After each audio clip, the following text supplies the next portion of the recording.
Čaute, opäť vás zdravím a vítam na kanáli Miesto činu. Moje meno je Drente a dnes tu máme ďalšie video, v ktorom sa spolu pozrieme na miesto činu, ktoré by sa dalo spojiť s organizovaným zločinom na Slovensku. V tomto videu uvidíte miesta spojené s mnohonásobnou popravou, ktorá otriasla Slovenskom a najmä vietnamskou komunitou v Bratislave.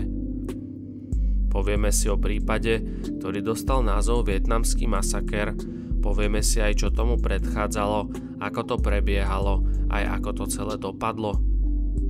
Tí z vás, ktorí videli dokument od RTVS z roku 2006 s názvom Najväčšie kriminálne prípady Slovenska, určite vedia, o čom sa v tomto videu budeme baviť, no aj tak sa tu dozviete veci a uvidíte zábery, ktoré zatiaľ v žiadnom dokumente ani videu neboli spomenuté či ukázané. Ešte predtým, ako začneme, ak toto video pozeráte na YouTube, z objektívnych dôvodov je v obmedzenej verzii, takže ak vás zaujímajú všetky podrobnosti a zábery bez cenzúry, môžete tento kanál a moju prácu podporiť na Hero, kde videá vychádzajú skôr, sú v plnej verzii, bez cenzúry a reklám a nájdete tam aj nejaký extra obsah. Hero už má aj mobilnú aplikáciu, takže funguje to úplne rovnako ako YouTube. Čoskoro by sa tá apka mala dať inštalovať aj do smart teliek, takže to bude rovnako pohodlné ako YouTube. Ak ma na Hero už podporujete, tak vám pekne ďakujem. Bez ďalších zbytočných slov, poďme rovno na video. Vietnamský masaker sa do novodobej histórie Slovenskej republiky zapísal ako v tom čase najpočetnejšia masová vražda, pri ktorej prišlo o život 6 obetí z vietnamskej komunity. Stalo sa to 8. apríla 1994 vo večerných hodinách v skladoch na Starej Vajnorskej v mestskej časti Bratislava Nové Mesto. Za tento masaker boli zodpovední dvaja útočníci z Bratislavy, Robert Mata a William Hauser. Ak sa nemýlim, Robert Mata sa narodil v roku 1971 a William Hauser sa narodil v roku 1970. Ako Robert Mata, tak aj William Hauser pochádzali z mestskej časti Rača a pravdepodobne vyrastali v okolí ulic Rustaveliho a Závadzká. Vágne sa to spomína v dokumente od RTVS, takže kľudne mohli bývať priamo na týchto dvoch uliciach. Obaja sa poznali už od detstva, keďže spolu navštevovali v Rači aj základnú školu. Vzhľadom na lokalitu to bola pravdepodobne základná škola na Tbiliskej ulici. Po základke sa spoločne vyučili aj v rovnakom učňovskom stredisku v Bratislave, no nepodarilo sa mi zistiť, v ktorom konkrétne. Po učňovke sa opäť spolu zamestnali a nejaký čas pracovali v štátnom podniku Istrochem Bratislava na Vajnorskej ulici. A práve tam s nimi na tej istej prevádzke pracovali aj dvaja Vietnamci, Trang Xuan Kham a Tran Phuong Son. Toto naoko nevinné stretnutie bolo pre Trang Xuan Khama, Tran Phuong Sona a ich rodinu a známych osudné a o pár rokov malo tragické následky. Ako mnoho ďalších vietnamských prisťahovalcov, aj Trang Xuan Kham a Tran Phuong Son začali postupne na Slovensku podnikať s textilom a elektronikou a 15. júla 1992 si založili firmu s názvom Duc SRO. O necelý rok, v apríli 1993 si táto firma prenajala skladové priestory v areáli štátneho podniku ZIP na Starej Vajnorskej 1899/16. A práve tieto priestory sa neskôr stali dejiskom brutálneho vietnamského masakru. Majitelia firmy Duc SRO v týchto priestoroch so svojimi rodinami aj bývali. Pri pohľade na mapu je vidieť, že pôvodná budova bola malá a ako vidíte na obrazovkách, zo strany od areálu mala modré brány. V rokoch 2021 až 2022 tam firma, ktorá tam sídli v súčasnosti, pristavila alebo napojila novú časť budovy, ktorú máte teraz na obrazovkách. Firme Duc SRO sa v podnikateľskej činnosti darilo a predávali rôzne zmiešané produkty ako textil, elektroniku, videokazety, hračky a podobne. Z času na čas firmu navštívil aj bývalý kolega Trang Xuan Khama a Trang Phuong Sona, Robert Mata, ktorý si tam zakúpil videokazety a pri tej príležitosti videl, že Vietnamcom sa darí a majú plný sklad krabíc s tovarom.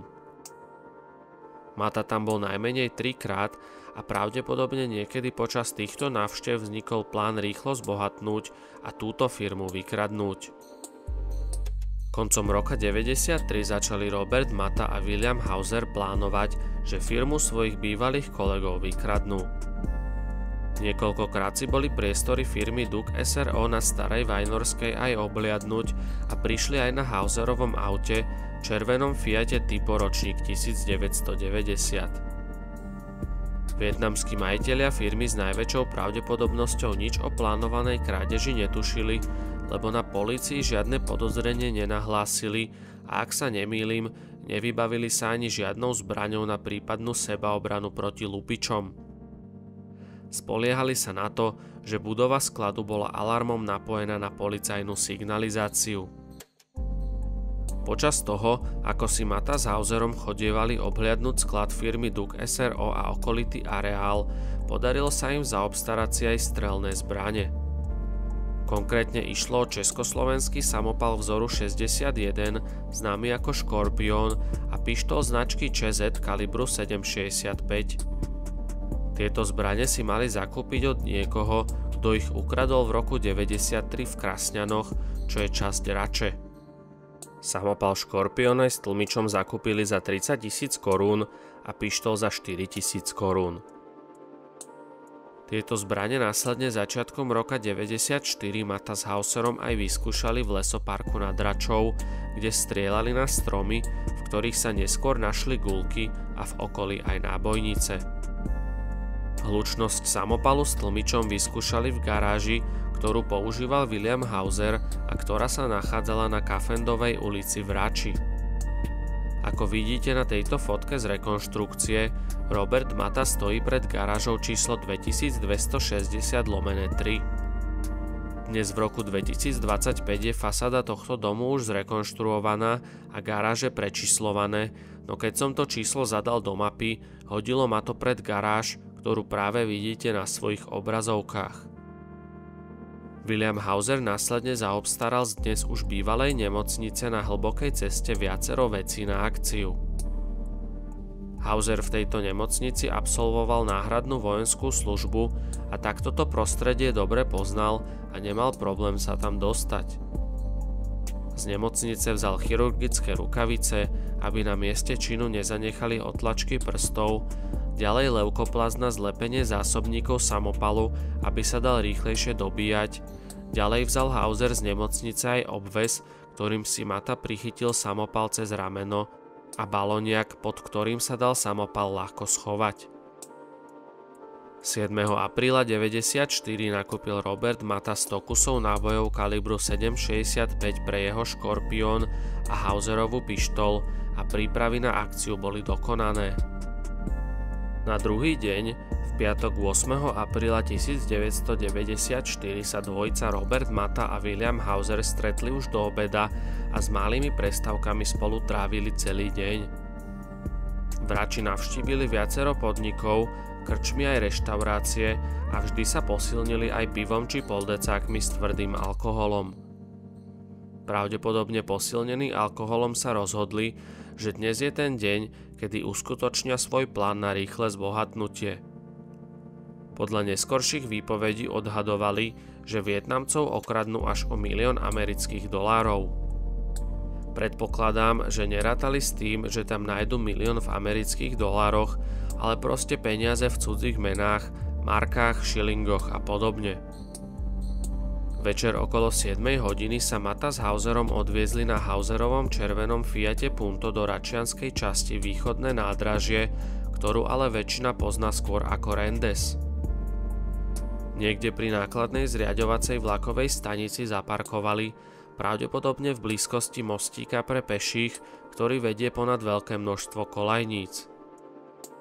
Vydali sa teda presne tou istou cestou, ktorú práve vidíte na svojich obrazovkách, a vybehli na mostík, ktorý je stále v pôvodnom stave, v akom bol aj v roku 94. Neviem, ako moc ho využívajú ľudia dnes, no povedal by som, že veľmi málo. Do roku 1994 v blízkosti tohto mostíku fungovala aj osobná vlaková stanica, takže sa mohol využívať viac ako v súčasnosti, no myslím si, že ním nechodilo veľa ľudí. Ako za chvíľu uvidíte, vedie totiž do chatovej oblasti, dosť ďaleko od starej Vajnorskej a aj od obytných budov. Mata s Hauserom to pravdepodobne dobre vedeli a naschvál si túto trasu vybrali, aby ich nikto nevidel. Na konci mostíku zbehli dole schodami a vybrali sa smerom doľava, ako neskôr ukazovali na tomto mieste aj vyšetrovateľom pri rekonštrukcii.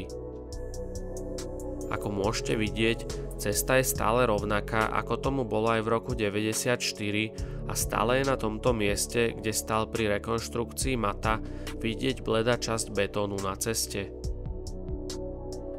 Postupovali ďalej a prešli aj okolo starej kotolne a skladu na vykladanie tovaru z vlakov.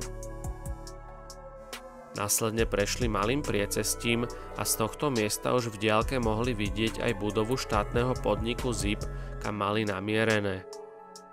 Vtedy bola zeleň samozrejme menšia a v okolí bolo oveľa menej stavieb. Mata s Hauserom išli ďalej, až sa dostali na križovatku na Staviteľskú ulicu, kde počas rekonštrukcie vznikla aj táto fotografia.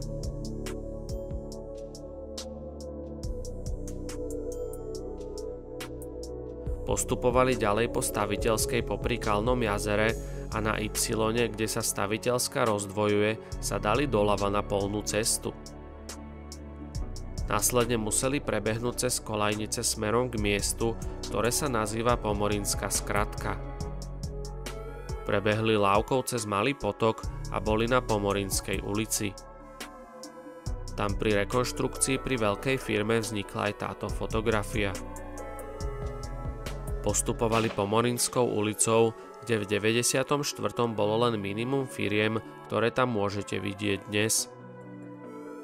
A na konci ulice sa dostali na križovatku Pomorinskej a Starej Vajnorskej, kde pri rekonštrukcii vznikla táto fotografia.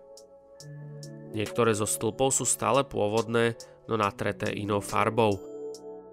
Od tejto križovatky to mali na adresu firmy DUK SRO už len približne 400 metrov. Celá táto cesta, ktorú absolvovali z Rendezu pešo, bola dlhá približne 2,5 km a mohla im svižným tempom zabrať cca 20 až 25 minút. Človek prejde priemernou chôdzou asi 4 až 5 km za hodinu. Keď Robert Mata a William Hauser dorazili pred bránu areálu na Starej Vajnorskej, kde sídlila ich vytipovaná firma DUK SRO, bolo krátko po 8 hodine večer a všade bola tma. Podľa neskorších výpovedí, keď dorazili na miesto, pravdepodobne kvôli svetlu, ktoré vychádzalo z okna budovy firmy, zistili, že Vietnamci sú v objekte. Mata s Hauserom sa napriek tomu rozhodli, že akciu uskutočnia.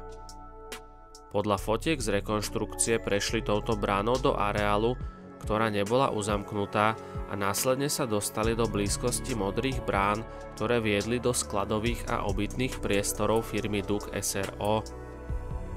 Tento objekt bol rozdelený na 3 miestnosti. Brány boli 3, ale stredná a práva viedli do rovnakého skladového priestoru. Práva modrá brána slúžila na viac dodávky a ľudia vchádzali väčšinou strednou bránou. Zo skladového priestoru sa dverami naľavo išlo do obytných priestorov a dverami oproti strednej modrej bráne sa išlo do predajných priestorov, ktoré boli najbližšie k hlavnej ceste. Aj keď to mali Vietnamci takto rozdelené, krabice s tovarom boli v každej z miestností. Dnes toto miesto vyzerá takto, no ako som hovoril, pred tie modré brány bola neskôr pristavená nová časť budovy. Podarilo sa mi nájsť aj fotky z roku 2017, kedy tam prístavba ešte nebola a fotky boli odfotené vnútri tesne za modrými bránami. Je na nich vidieť aj táto železná vec, slúžiaca na vjazd vozidiel, keďže tam v roku 2017 bol a v súčasnosti stále je autoservis. Na tejto fotke sú vidieť aj dvere do obytnej časti budovy.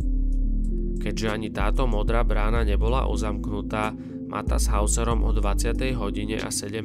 minúte vošli dnu, no napriek tomu, že pôvodne podľa ich slov išli iba kradnúť, nemali na sebe žiadne masky. Podľa prvotných výpovedí, ktoré aj súd bral ako tie najdôveryhodnejšie, keďže pri neskorších výpovediach si páchatelia odporovali, sedel v prvej miestnosti za písacím stolom Matov a Hauserov bývalý kolega Tran Phuong Son. Písací stôl bol na ľavej strane miestnosti pri dverách do obytnej časti a na pravej strane miestnosti bola zaparkovaná dodávka. Vzadu a všade v priestore boli naukladané rôzne krabice s tovarom. Mata s Hauserom vošli so zámienkou, že idú kúpiť videokazety a tak prítomnosť bývalých kolegov pravdepodobne Tran Phuong Sona ani veľmi neprekvapila. Z ničoho nič ale Mata vytiahol spod balóniaku samopal Škorpión, namieril na Sona a dožadoval sa peňazí. Šokovaný Tran Phuong Son podišiel naspäť k stolíku a otvoril šuplík. Mata sa pravdepodobne zlakol, že vytiahne zbraň a tak niekoľkokrát na Tran Phuong Sona vystrelil. Mata ho trafil viacerými ranami do hrudníku a keď Son spadol medzi krabice, Mata mu uštedril aj ranu istoty do hlavy. Tran Phuong Son dostal dokopy 6 rán a dodýchal vo veku len 21 rokov. Týchto 6 rán vieme potvrdiť touto fotografiou zo spisu, kde sú zobrazené náboje, ktoré usmrtili 4 z 5 dospelých obetí. 5. obeť je na ďalšej strane, ktorú nevidno.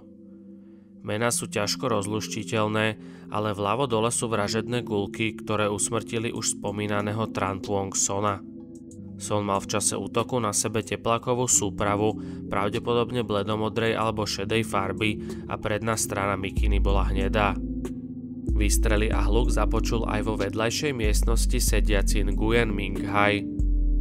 Keď zbadal Matu, ktorý vošiel dverami, vstal z pohovky, otočil sa a dal sa na útek. Na Matové výkriky o tom, že kde sú peniaze, nereagoval a Mata na neho spustil ďalšiu dávku rán zo svojho Škorpióna. V dokumente od RTVS sa uvádza, že Nguyen Minh Hai mal dostať 5 rán do hlavy, jednu do drieku a jednu do ľavého pleca, čiže dokopy 7, ale podľa môjho úsudku je to chybná informácia. Podľa tejto fotky zo spisu s nábojmi, ktoré schytali obete, je pri mene Nguyen Minh Hai len jeden projektil. Ak teda Mata na neho aj vystrelil viac nábojov, podľa tohto aj podľa fotiek ho trafila len jedna strela priamo do hlavy. Nguyen Minh Hai bol od Matu len približne 3 metre a po zásahu spadol medzi gauč a krabice. Nguyen Minh Hai mal v čase útoku oblečenú čiernu bundu a bledomodré rifle a dodýchal vo veku 35 rokov. Po likvidácii Nguyen Minh Haia sa Mata vrátil do prvej miestnosti, kam zatiaľ Hauser dotiahol z tretej miestnosti dve ženy. Dao Thi Minh Huong a Nguyen Thi Kim Dung.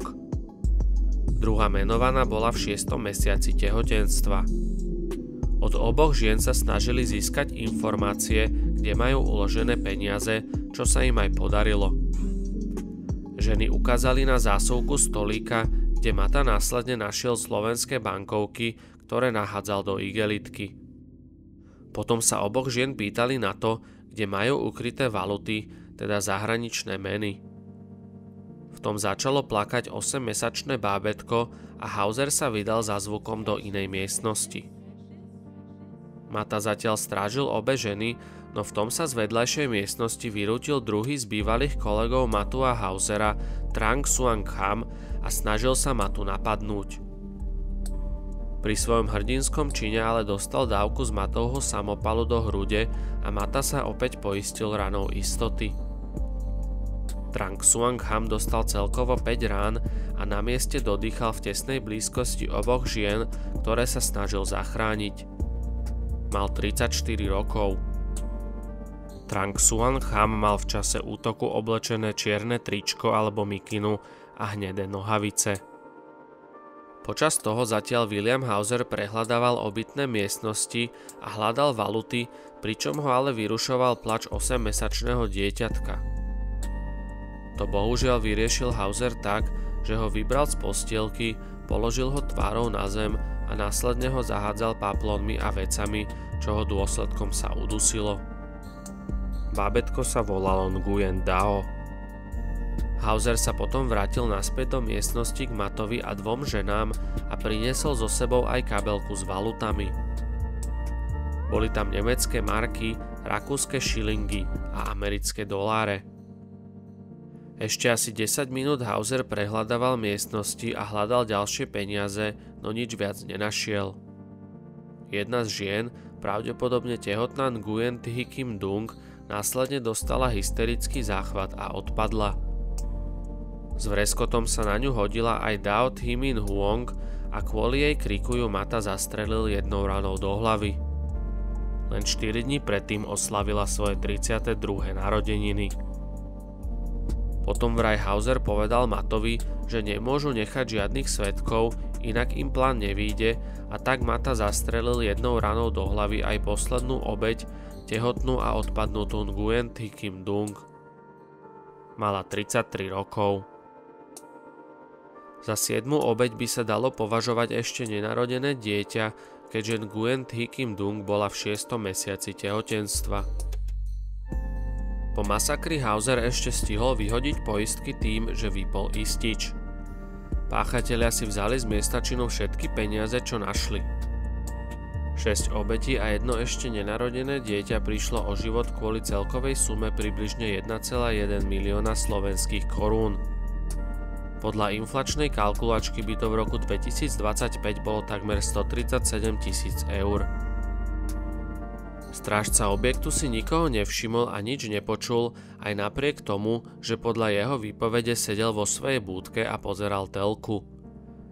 Nepodarilo sa mi ale zistiť, kde presne sa jeho búdka nachádzala. Pravdepodobne ale nebola hneď vedľa firmy Duk SRO. Tento masaker nemal žiadnych okoloidúcich svedkov a nikto si nič nevšimol, napriek tomu, že Mata s Hauserom na mieste činu strávili približne pol hodinu.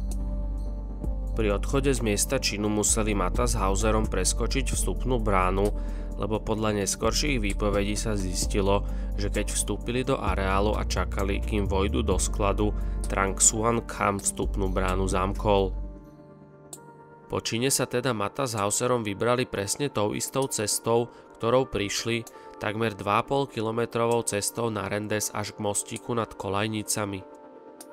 Odtiaľ sa Hauserovým Fiatom Tipo odviezli domov do Rače, kde už mali v byte Hausera nachystané pasy. V garáži na Kafendovej ulici ešte schovali do tašky zbrane, rozdelili si slovenské koruny a odložili si ich tam. Vzali si len valuty a ešte v ten večer, 8. apríla 1994, sa vybrali do Nemecka, kde žila časť rodiny Hausera, jeho sestra s mamou. V článku z roku 1995 sa uvádza, že išli cez Česko a Rakúsko až do nemeckého mesta Böttingen, ale mesto s takým názvom neexistuje. V článku sa asi pomýlili a mohlo ísť o Böttingen, mesto asi 50 km severovýchodne od Frankfurtu, alebo Büttingen či Böblingen, mestečka južne od Stuttgartu. Všetky tieto mesta sú vzdialené približne 800 km od Bratislavy, takže cesta autom im mohla trvať približne 9 hodín. Mata s Hauserom ale napriek vcelku rýchlej akcii a úteku z krajiny urobili veľké chyby, pretože do prípadu zatiahli svojich nič netušiacich rodinných príslušníkov, ktorí neskôr vypovedali proti ním. Keď dorazili do Nemecka, pravdepodobne ráno 9. apríla 1994, William Hauser nakázal svojej sestre, aby niekde v byte, kde s mamou bývali, skrýla balíček, v ktorom boli v novinách zabalené valuty. Až v nedeľu ráno, 10. apríla 1994, našla 6 zmasakrovaných obetí v budove firmy Duk SRO opatrovateľka 8-mesačného bábätka. Zavolala políciu a začalo sa vyšetrovanie. Pravdepodobne pár dní na to zavolal Hauser z Nemecka svojmu bratovi na Slovensko, aby z garáže na Kafendovej ulici zobral čiernu igelitku a niekam ju zakopal. brat poslúchol a igelitku so zbraňami z akcie a nepoužitými nábojmi zakopal v lese Vajnorská dolina. Tam ich neskôr našla polícia. Mata s Hauserom boli v Nemecku 8 dní a uvádza sa, že bývali u druha Hauserovej sestry. Podľa neskorších výpovedí ľudí, s ktorými trávili v Nemecku čas, teda najmä s Hauserovou matkou, sestrou a jej druhom, sa správali podozrivo rozhadzovačne a podozrivé bolo hlavne to, že napriek tomu, že boli obaja nezamestnaní, plánovali kúpu auta. S masakrom v Bratislave si to ale nikto nespojil, keďže táto správa sa do Nemecka s najväčšou pravdepodobnosťou ani nedostala. Slovenské noviny sa jej pritom venovali vo zvýšenej miere. Po 8 dňoch sa 16. apríla 1994 Mata s Hauserom aj druhom Hauserovej sestry vrátili späť do Bratislavy. V garáži na Kafendovej ulici si Mata s Hauserom vyzdvihli svoje balíky so slovenskými korunami a voľne sa pohybovali. Ešte predtým, ako sa Mata s Hauserom vrátili na Slovensko, sa v bratislavskom krematóriu konal pohreb 6 obetí vietnamského masakru. Na pohrebe sa zúčastnili zmorení pozostali a početná šokovaná vietnamská komunita. Obradu sa zúčastnili aj viaceré médiá. Keďže polícia nemala žiadnych svedkov masakru zo Starej Vajnorskej, obratili sa pri pátraní na médiá a verejnosť. Nezverejnili všetky informácie, ktoré sa im pri 3 dni trvajúcej obhliadke miesta činu podarilo získať, no uviedli, že vražednou zbraňou bol samopal vzoru 61, tzv. Škorpión. Jeden človek sa polícii aj ozval a za možných páchateľov označil práve Roberta Matu a Williama Hausera. Netuším, na základe čoho uviedol ich mená, ale počítam, že to mohol byť práve Hauserov brat alebo človek, ktorý im predal ukradnuté zbrane na akciu. Najdôležitejším dôkazom, ktorý jedného z páchateľov jednoznačne umiestňoval na miesto činu, bol otlačok dlane, respektíve prstov, ktorý sa našiel na zárubni dverí, ktoré viedli z prvej miestnosti do obytnej časti. Páchateľ ho tam zanechal, keď obkračoval mŕtve tela muža a 2 žien, ktoré boli priamo v priestore dverí. Polícii sa podarilo tento otlačok spárovať s rovnakým otlačkom, ktorý už mali v databáze, keďže páchateľ sa už v minulosti dopustil menšieho deliktu a mal záznam v registri trestov z majetkovej trestnej činnosti. Bol ním William Hauser.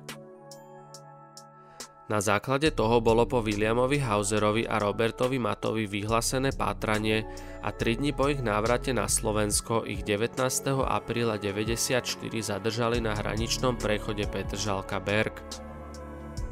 Mata s Hauserom totiž viezli na letisko Švechat druha Hauserovej sestry a netušili, že polícia im je už na stope.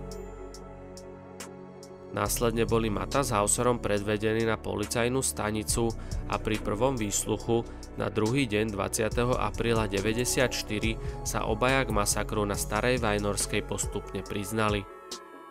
Táto prvá výpoveď sa považuje za tú najbližšiu k pravde, pretože neskôr páchatelia svoje výpovede menili a tie si viac či menej odporovali. Snažili sa zo skutkov vyviniť a zvalovali vinu jeden na druhého. Polícia neskôr vykopala v lese Vajnorská dolina obe zbrane, ktoré boli predtým ešte v roku 1993 ukradnuté v Krasňanoch a neskôr predané Hauserovi s Matom. Aj keď Hauserová pištoľ značky ČZ nebola pri masakri použitá, jej projektil porovnali s nájdenými projektilmi z lesoparku nad Račou, kde Mata s Hauserom obe zbrane testovali. Projektily z Matovho škorpiónu nájdené v lese sa takisto zhodovali s tými z miesta činu na Starej Vajnorskej. Po všetkých rekonštrukciách a úkonoch sa nakoniec súdne pojednávanie proti Robertovi Matovi a Williamovi Hauserovi začalo 15. maja 1995, takže vyše rok a mesiac po vietnamskom masakri. Súdne pojednávanie trvalo rekordne krátko, len 9 dní, a na konci si Mata s Hauserom vypočuli nasledovné rozsudky. Obaja dostali tresty na doživotie s možnosťou požiadať o podmienečné prepustenie po 25 rokoch. V máji 2019, po 25 rokoch strávených vo väzení, si obaja páchatelia požiadali o podmienečné prepustenie. Ich žiadosti boli zamietnuté. V roku 2022 si opätovne požiadali obaja odsúdení o podmienečné prepustenie a opäť boli ich žiadosti zamietnuté. Podľa vedenia väzníc obaja muži nie sú pripravení na opätovné zaradenie do spoločnosti. V súčasnosti v roku 2025 trávia Robert Mata a William Hauser za svoje skutky za mrežami už 32. rok. Väčšinu trestu strávili obaja vo väznici v Leopoldove, no Robert Mata by mal byť od roku 2022 už v Ilave. Stále som nikde nezachytil, že by svoje skutky úprimne oľutovali. Mata a Hauser sú teda odsúdení na doživotie a ak sa nemýlim, patria medzi 59 väzňov, ktorí si v roku 2025 odpikávajú na Slovensku doživotný trest. Ešte sa nestalo, že by väzňa odsúdeného na doživotie po 25 rokoch podmienečne prepustili.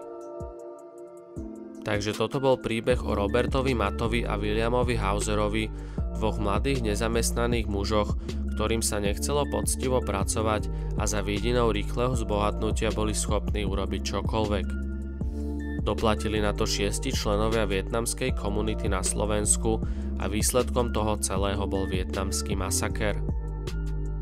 Ak sa vám moje spracovanie tohto prípadu páčilo, dajte prosím videu like a ak sa vám páči takýto obsah spojený so slovenským podsvetím, nezabudnite dať aj odber a zazvoniť na zvonček, nech vám neujde žiadne nové video. Ak toto video pozeráte na YouTube, zo známych dôvodov je v obmedzenej verzii a veľa záberov muselo byť cenzurovaných, takže ak by vás zaujímala plná verzia videa bez cenzúry, bez reklám a ak by ste chceli moju prácu podporiť, môžete tento kanál sledovať aj na platforme Hero Hero, kde videá vychádzajú skôr a nájdete tam aj nejaký extra obsah. Hero Hero už má aj apku a ak ma tam už podporujete, veľmi pekne vám ďakujem, fakt si to cením. Ja vám všetkým ešte raz ďakujem za sledovanie, podporu, lajky, komentáre, odbery, donaty, super vďaky a všetky interakcie. Snáď sa vidíme na YouTube aj pri ďalšom videu, majte sa fajn a nech sa darí.